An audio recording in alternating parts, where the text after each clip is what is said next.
Alors, j'ai actuellement en ligne de l'Internet international Dr Heba Qaoud, professeur d'économie et de développement. Dr Heba, toujours vous êtes la bienvenue sur l'Internet international. Bonsoir. Bonsoir, ça va? Ah oui, ça va. Merci beaucoup pour être avec nous à travers la ligne de l'Internet international. Et permettez-moi de vous poser cette question concernant l'économie égyptienne, ou plutôt les défis auxquels l'économie égyptienne est confrontée actuellement, notamment au niveau géostratégique. On trouve des défis économiques comme les réformes économiques. L'Égypte a entrepris des réformes économiques audacieuses, notamment la libéralisation du taux de change et la réduction des subventions. Bien que ces mesures aient été nécessaires pour stabiliser l'économie, elles ont entraîné une inflation élevée et une augmentation de la pauvreté.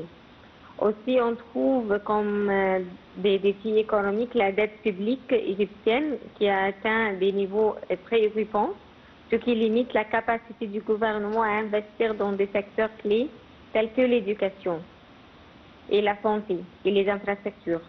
Aussi, les secteurs privés égyptiens, en particulier les PME, manquent de dynamisme et de compétitivité. Des obstacles bureaucratiques, un accès limité au financement et un environnement réglementaire complexe entravent leur croissance. Aussi, on trouve le chômage. Le taux de chômage reste élevé, en particulier chez les jeunes. Le manque de compétences et une inadéquation entre l'offre et la demande sur le marché du travail sont des facteurs contributifs.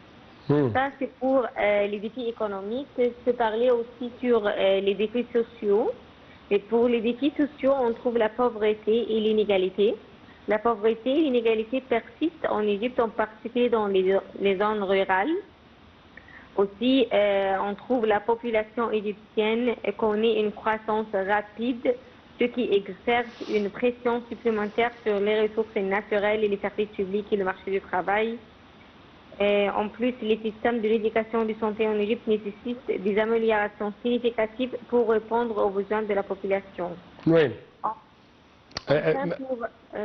Est-ce que je peux quand même demander quels sont les efforts déployés par le gouvernement égyptien afin de faire face à de tels défis?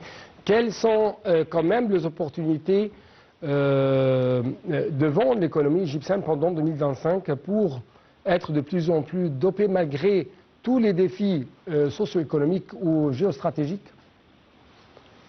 C'est une très bonne question. Si on parle sur les opportunités, on trouve les investissements étrangers. L'Égypte a attiré des investissements étrangers importants dans des secteurs tels que l'énergie, le tourisme et les infrastructures. Ces investissements peuvent contribuer à stimuler la croissance économique et à créer des emplois. Aussi, le canal de Suez est une source importante de revenus pour l'Égypte. L'expansion du canal a augmenté sa capacité et son efficacité, ce qui renforce son rôle dans le commerce mondial. En plus, le tourisme est un secteur clé de l'économie égyptienne. Malgré les défis liés à la sécurité, le tourisme a connu une reprise ces dernières années, contribuant à la croissance économique et à la création d'emplois. Enfin, l'Égypte a découvert d'importantes réserves de gaz naturel, ce qui lui permet de devenir un exportateur d'énergie. Le développement du secteur énergétique peut stimuler la croissance économique et réduire la dépendance aux importations. Oui. Par exemple, le canal de Suez, avec cette accalmie relative qui règne actuellement sur la région, est-ce que le canal peut retrouver ses revenus comme c'était au passé, avant le déclenchement de la guerre de Gaza? Je pense, j'espère qu'on aura une stabilité politique prochainement, car en fait, je trouve que le canal de Suez a déjà joué un rôle très important dans l'économie égyptienne et il existe une importance économique pour l'Égypte, pour le canal de Suez. C'est une source majeure de revenus de devises étrangères pour l'Égypte. Aussi, le canal de Suez et les activités connexes fournissent des emplois à un nombre important d'Égyptiens. Et on connaît bien que le canal de Suez a favorisé le développement économique et urbain des régions situées le long de son parcours créant des zones industrielles et des villes nouvelles et des infrastructures de transport. Ouais. Pour cela, je pense qu'elle va attirer après cette stabilité, Inch'Allah, politique, une attractivité pour les investissements, Inch'Allah. Oui. Vous avez mentionné qu'il y avait des défis socio-économiques auxquels est confrontée l'économie égyptienne, la société égyptienne. Donc, à quel point vous trouvez que le gouvernement doit de plus en plus proposer d'autres initiatives afin de lutter contre ces défis sociaux? En fait, je pense que le gouvernement peut jouer, bien sûr, un rôle très important pour surmonter ces défis comme l'éducation et la sensibilisation. Elle peut promouvoir l'éducation inclusive, assurer un accès équitable à une éducation de qualité pour tous, indépendamment de leur origine sociale et de leur genre et de religion et autres. Aussi, je pense que le gouvernement aussi peut jouer un rôle très important pour sensibiliser aux droits humains, mener des campagnes d'information et de sensibilisation pour promouvoir le respect et les droits humains, lutter contre les discriminations et les stéréotypes. Et enfin, je pense qu'on peut encourager aussi le dialogue interculturel, favoriser les échanges et les rencontres entre différentes cultures pour promouvoir la compréhension mutuelle et réduire les préjugés. Oui. Par exemple, comment l'économie égyptienne peut transformer les risques, les défis en tant que des opportunités? Par exemple, nous avons le taux de change. Il y a une sorte d'évaluation de la monnaie égyptienne. Comment ça peut être un instrument efficace pour booster un peu plus les exportations égyptiennes vers l'étranger? Je pense pour cette question, on doit penser sur des mesures que les gouvernements doivent jouer pour maîtriser l'inflation.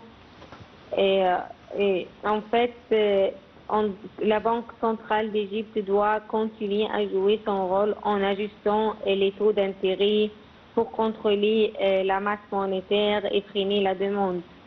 En plus, le gouvernement doit rationaliser les dépenses publiques et réduire les déficits budgétaires. Et il est essentiel aussi d'accroître l'offre de biens et de services pour répondre à la demande et éviter les pénuries qui alimentent l'inflation. Oui. Dans certains cas aussi, un contrôle temporaire des prix peut être envisagé pour certains produits de base afin de protéger les consommateurs les plus vulnérables. Oui. Vous avez quand même suscité un point essentiel concernant le taux d'inflation, mais aussi le taux d'intérêt. Comment vous évaluez jusqu'à maintenant les efforts déployés par les autorités égyptiennes afin de réduire le taux d'inflation, afin de réduire quand même les prix sur le marché? Et par conséquent, on a entendu parler d'une certaine tendance vers la baisse de taux d'intérêt principal par la Banque centrale égyptienne durant ce mois. En fait, l'impact de l'inflation et des taux d'intérêt sur le prix des produits existe. Pour cela, je trouve qu'il est important que le gouvernement joue un rôle important dans les stratégies possibles pour réduire l'impact de l'inflation et les taux d'intérêt sur le prix des produits. Par exemple, pour les fabricants, on doit travailler avec les fabricants qui peuvent chercher à réduire leurs coûts de production en optimisant leur processus et en négociant de meilleurs prix avec leurs fournisseurs en utilisant les technologies les plus efficaces. Aussi, pour les fabricants, on doit leur aider à innover en développant de nouveaux produits ou en modifiant leurs recettes pour utiliser des ingrédients moins coûteux ou plus efficaces. Et les Ouais. fabricants aussi peuvent ajuster le prix en fonction de l'évolution de l'inflation et du taux d'intérêt. Mais pour les consommateurs, je pense qu'ils peuvent comparer les prix des différents produits aux marques avant de faire leur choix afin de trouver les options les moins chères pour eux. Aussi, ils peuvent choisir des produits de substitution. On trouve pour maintenant que les consommateurs égyptiens Ouais. cherchent à acheter les produits locaux plus que les produits de marque, comme on trouve le boycott et tout ça. Ça, c'est très important car les consommateurs peuvent opter pour des produits de substitution moins chers et des produits locaux. Et même si ce sont des marques qui ne sont pas connues, mais quand même avec de bonnes qualités. Et dans ce cas, ils peuvent maîtriser les dépenses, bien sûr. Oui, oui.